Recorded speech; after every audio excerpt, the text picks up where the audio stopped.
So today's tutorial is going to be on this werewolf look. I hope you guys like it, and let's get started. So to prep the skin, I started by using this exfoliating pumpkin facial scrub, and this is going to help exfoliate the skin and prevent breakouts. For my primer, I used this one from Jouer, and I just put it on the areas where I have bigger pores, like on my cheeks and my chin. I wanted a light coverage for the skin, so I went with this BB Tinted Moist Cream, and I like this one because it has an SPF 30 and it looks natural. I also wanted to share with you guys this hand cream that came in my Ipsy Glam bag. It's ultra nourishing and it absorbs quickly. And since werewolves are stinky, I'm going to be using this Vanilla Roller Ball perfume. It's long lasting and it's good to keep in your purse. So next we're going to start with the eyes, and I'm going to take this warm shadow from the Anastasia palette and I'm going to put it in the upper crease area, and I'm really dragging it out towards the temples.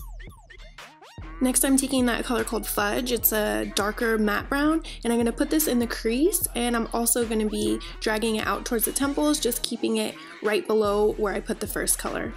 For the lid, I'm going to apply this Mica Beauty Bronze Cream Shadow, and this is going to help the color come on nice and strong, and it's also going to prevent the shadow from creasing. Then I'm going in with a flat brush in the same matte brown shadow that we used in the crease, and I'm going to pack it on the lid so that it's really nice and dark and strong and werewolf-ish. And then I'm going back in with the same brush that we used in the crease and just kind of smoothing things out.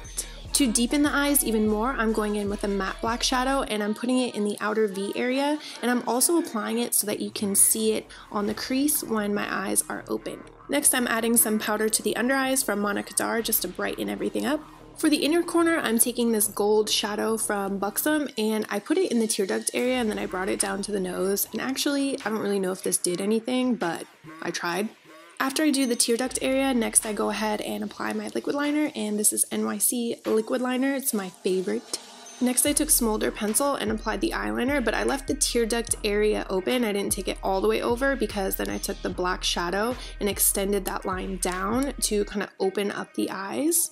And then I also extended that black shadow from the inner corners of the eyes, like in the crease, just very lightly. With the same brown shadow that we used in the crease, I took a flat brush and just kind of smudged it out so it was nice and smoky. Alright, so now for the exciting part. I'm taking Anastasia Dip Brow in chocolate, and I'm extending my brow up towards my temples, and I'm feathering those brush strokes upwards to mimic the look of brow hairs. I wished I had glued my brows down beforehand, but I ended up doing it later on because, you know, I'm a slacker and I wasn't thinking. But as you can see, I'm just really working in the dip brow and creating the look of real hair. And then I took a flat brush and concealer and carved things out and tried to cover my brow hairs, and this is where I realized that I needed to glue them down with a glue stick, which I will show you guys a little bit later. Next I took my light foundation powder and I started to put it in between the brows and down the bridge of the nose, and this really will give you the look of, like, that area looks heightened and widened by applying that white powder there. For the nose, I took that same brown eyeshadow that we used in the crease, and I shaded along the bottom of my nose and also along the nostrils. And then very lightly, I took whatever was left over on the brush and I dragged it down the sides of the nose. So next I shaded the hairline with a little bit of brown eyeshadow because this is where I'm going to create the little fake fur using face paint. So I shaded the hairline and I also brought it down in the center of the forehead. Now I was a little bit timid, but I also took that same brown eyeshadow and I contoured my cheekbones with it, which you want to use like really a light amount of product and put it on gradually, otherwise it could be a big mess. So without re-dipping the brush into the product, I really just took my time and buffed it in until it was smooth looking. I also went back with the brush and a little bit more product and just deepened the shading up on the forehead as well. To paint on the fur, I took this face painting palette from Raaar and a tiny little angle brush, and really lightly I just started feathering those lines inward. And I was using the brown paint instead of the black. I felt like the black was just a little too harsh. I also took this plum pencil from Scone Cosmetics. It's nice and creamy, and painted on little hairs up there as well.